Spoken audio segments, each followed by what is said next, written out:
باب المواقيت. عن عبد الله بن عمرو رضي الله عنهما أن نبي الله صلى الله عليه وسلم قال: وقت الظهر إذا زالت الشمس وكان ظل الرجل كطوله ما لم تحضر العصر، ووقت العصر ما لم تصفر الشمس، ووقت صلاة المغرب ما لم يغب الشفق، ووقت صلاة العشاء إلى نصف الليل الأوسط، ووقت صلاة الصبح من طلوع الفجر ما لم تطلع الشمس. رواه مسلم. وله من حديث بريدة رضي الله عنه في العصر: والشمس بيضاء نقية. ومن حديث أبي موسى رضي الله عنه: والشمس مرتفعة.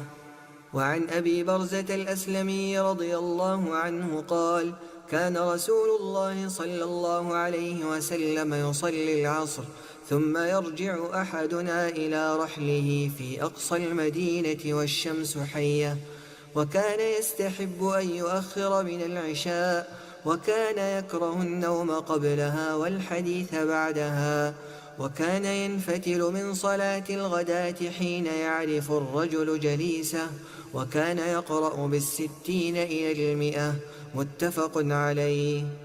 وعندهما من حديث جابر رضي الله عنه: والعشاء أحيانا وأحيانا، إذا رآهم اجتمعوا عجل، وإذا رآهم أبطأوا أخر. والصبح كان النبي صلى الله عليه وسلم يصليها بغلس. ولمسلم من حديث أبي موسى رضي الله عنه: فأقام الفجر حين انشق الفجر، والناس لا يكاد يعرف بعضهم بعضا. وعن رافع بن خديج رضي الله عنه قال: كنا نصلي المغرب مع النبي صلى الله عليه وسلم، فينصرف أحدنا وإنه ليبصر مواقع نبله. متفق عليه. وعن عائشة رضي الله عنها قالت: أعتم رسول الله صلى الله عليه وسلم ذات ليلة بالعشاء حتى ذهب عامة الليل، ثم خرج فصلى وقال: إنه لوقتها لولا أن أشق على أمتي. رواه مسلم. وعن أبي هريرة رضي الله عنه قال: قال رسول الله صلى الله عليه وسلم: إذا اشتد الحر فأبردوا بالصلاة، فإن شدة الحر من فيح جهنم. متفق عليه. وعن رافع بن خديج رضي الله عنه قال: قال رسول الله صلى الله عليه وسلم: أصبحوا بالصبح فإنه أعظم لأجوركم. رواه الخمسة وصححه الترمذي وابن حبان.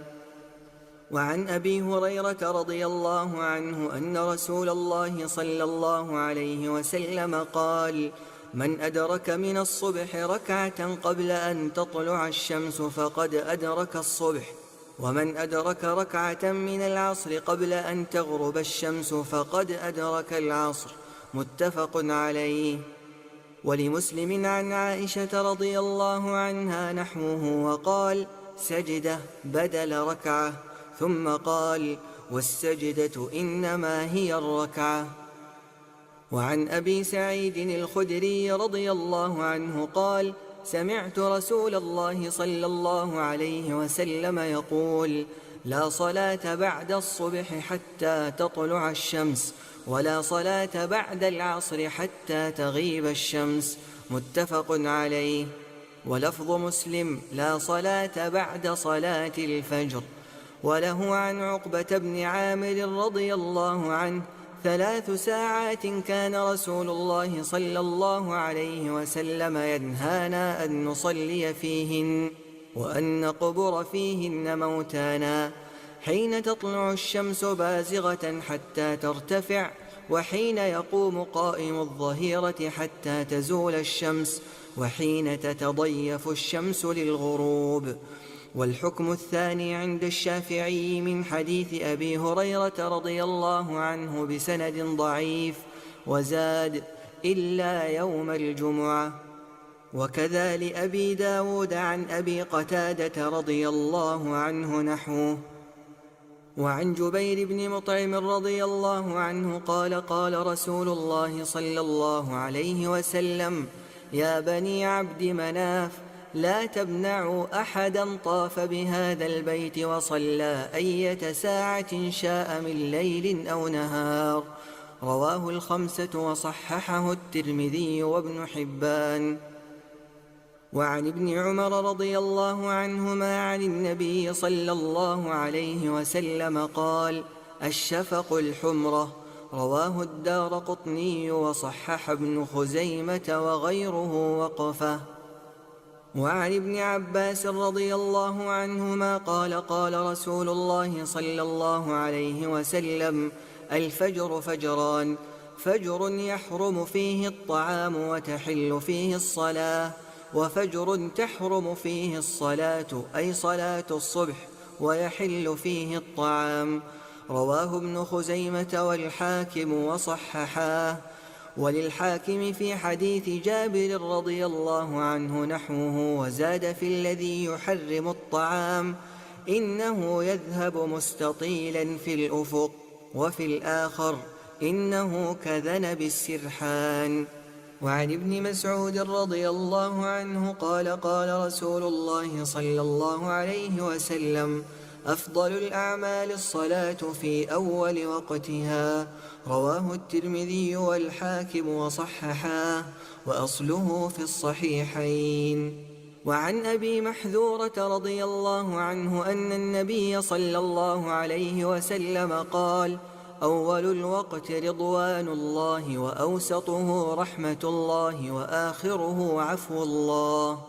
أخرجه الدارقطني بسند ضعيف جدا. وللترمذي من حديث ابن عمر رضي الله عنهما نحوه دون الأوسط، وهو ضعيف أيضا.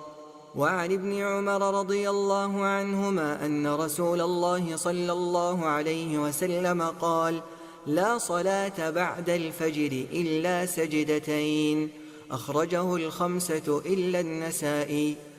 وفي رواية عبد الرزاق: لا صلاة بعد طلوع الفجر إلا ركعتي الفجر.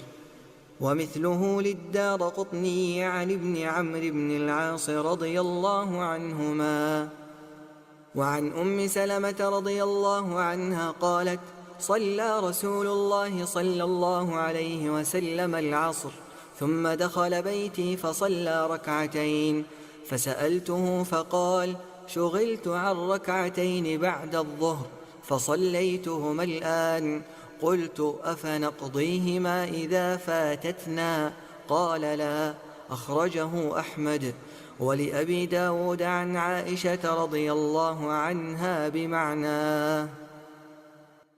باب الأذان.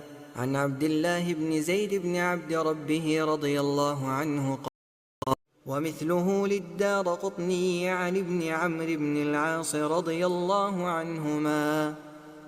وعن أم سلمة رضي الله عنها قالت: صلى رسول الله صلى الله عليه وسلم العصر، ثم دخل بيتي فصلى ركعتين، فسألته فقال: شغلت عن ركعتين بعد الظهر فصليتهما الآن. قلت: أفنقضيهما إذا فاتتنا؟ قال: لا. أخرجه أحمد. ولأبي داود عن عائشة رضي الله عنها بمعناه. باب الأذان.